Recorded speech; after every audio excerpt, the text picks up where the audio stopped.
আসসালামু আলাইকুম, হাজির হলাম ইসিজি টেস্ট রিপোর্টের পরবর্তী অংশ নিয়ে। এর পূর্বের ভিডিওতে এইচআর, পিআর, কিউআরএস এবং কিউটিসি সম্পর্কে আলোচনা করেছি। কিভাবে এইচআর বের করতে হবে, পিআর কিভাবে বের করতে হবে, কম হলে কী হবে, বেশি হলে কী হবে, সম্পূর্ণ ভিডিওটি আমি আলোচনা করেছি। ভিডিওটি যদি মিস করে থাকেন ডেসক্রিপশনে আমি লিঙ্ক দিয়ে দেবো, সেখান থেকে দেখে নিতে পারেন। আর আজকের ভিডিওতে আলোচনা করব পি, কিউআরএস, টি অ্যাক্সেস সম্পর্কে।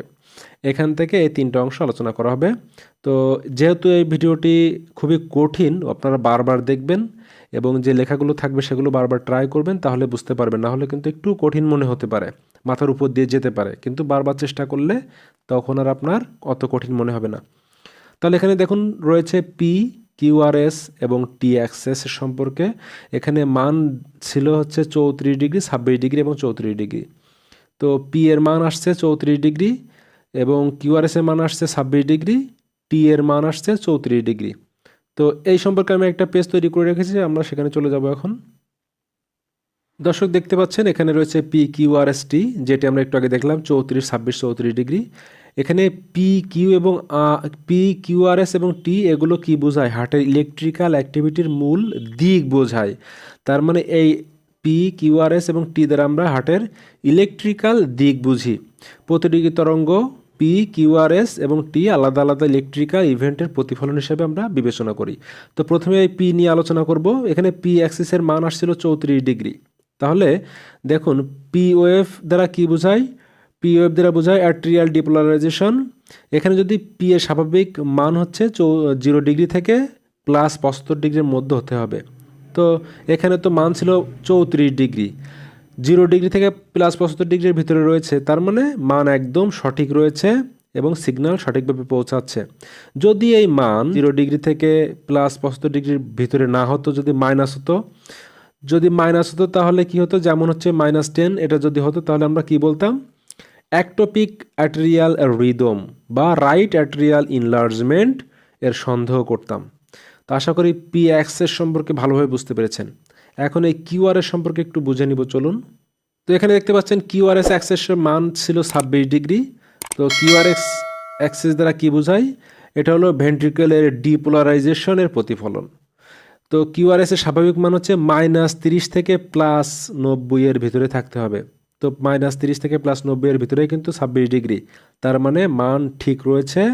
এবং যেহেতু এটি -30 থেকে +90 এর মাঝামাঝি, তার মানে একেবারেই পারফেক্ট রেজাল্ট রয়েছে। কিন্তু যদি -30 এর নিচে হতো তাহলে আমরা বলতাম লেফট অ্যাক্সেস ডেভিয়েশন, আর যদি +90 এর উপরে হতো তাহলে আমরা বলতাম রাইট অ্যাক্সেস ডেভিয়েশন।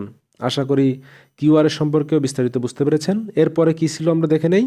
এরপরে ছিল টি অ্যাক্সেস সম্পর্কে এবং যার মান ছিল 34 ডিগ্রি। এখানে টি ওয়েভ দ্বারা বোঝায় ভেন্ট্রিকেলের রিপোলারাইজেশন। আগে বললাম ডিপোলারাইজেশন, এখন রিপোলারাইজেশন। ওকে, তো টি অ্যাক্সেস সাধারণত কিউআরএস অ্যাক্সেসের কাছাকাছি হতে হবে।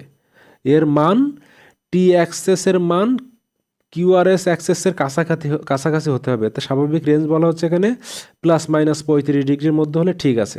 তো দেখুন এখানে 34 ডিগ্রি। এখানে কিউআরএস অ্যাক্সেস ছিল কি 26 ডিগ্রি, আর টি অ্যাক্সেস 34 ডিগ্রি। এদের ভিতরে পার্থক্য 34 থেকে 26 মাইনাস করলে হয় 8। তার মানে খুব কাছাকাছি।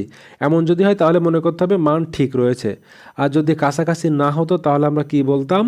ইস্কেমিয়া হয়েছে অথবা ইলেকট্রোলাইট ডিস্টারবেন্স এর সমস্যা থাকতে পারে বা কার্ডিয়াক সমস্যাও থাকতে পারে যদি টি অ্যাক্সেসের মান কিউআরএস এর কাছাকাছি না হয়। আশা করি বিষয়টি সম্পূর্ণ ভালোভাবে বুঝতে পেরেছেন। এরপরে কি রয়েছে আমরা দেখে নেই। দর্শকের পরে রয়েছে RV5 SV অন এবং এর মান মিলিভোল্টে 0.99, 0.54। এই বিষয়টি নিয়ে আমি একটা পেজ তৈরি করে রেখেছি, আমরা এখন সেখানে চলে যাব। দেখতে পাচ্ছেন আমরা RV5 এবং SV অনের একটি পেজ তৈরি করে রেখেছি। এখানে RV5 এবং SV অনটা আসলে কি? RV5 মানে ভি লিডে আর ওয়েভের উচ্চতা, আর এসবি অন মানে ভি অন লিডে এস ওয়েভের গভীরতা। এগুলোর পরিমাপ করা হয় মিলিভোল্টে। তো এখানে রেজাল্ট এসেছিল কত? 0.99 এবং 0.54। তো 1 millivolt is equal to 10 millimetre ECG কাগজের স্কেলে। আমি এটা পূর্বের ভিডিওতে আলোচনা করেছি, এখন আর বিস্তারিত আলোচনা করতে চাচ্ছি না। তো এখানে রেজাল্ট যেহেতু এসেছিল RV5 0.99 মিলিভোল্ট অর্থাৎ 9.9 মিলিমিটার, এবং এসবি অন এসেছিল 0.54 millivolt is equal to 5.4 millimetre. তো যদি RV5 এবং এসবি অনের মান 9.9 এবং 5.4-এর কাছাকাছি থাকে তাহলে মনে করতে হবে যে রিপোর্ট ঠিক রয়েছে। এই মান দুটি স্বাভাবিক সীমার মধ্যে রয়েছে, তার মানে এটুকুও পেশেন্টের ঠিক রয়েছে। এরপরে কি ছিল একটু দেখে নেই। দর্শকের পরে ছিল RV5 প্লাস এসভি অন, এর রেজাল্ট ছিল মিলিভোল্টে 1.53। তাহলে এই বিষয়টি নিয়ে এখন বিস্তারিত আলোচনা করব। এখানে আমরা দেখতে পাচ্ছি RV5 SV on is equal to 1.53 millivolt. তো এটা হচ্ছে একটি সূত্রের মাধ্যমে বের করতে হয়, আমি এত জটিলভাবে বোঝাতে চাচ্ছি না।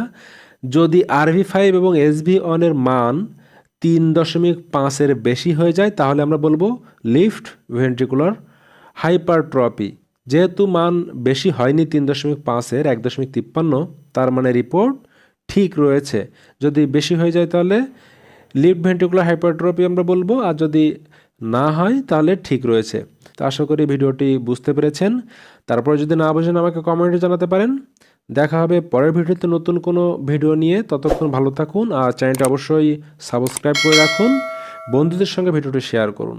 আজকে এখানে, আল্লাহ হাফেজ।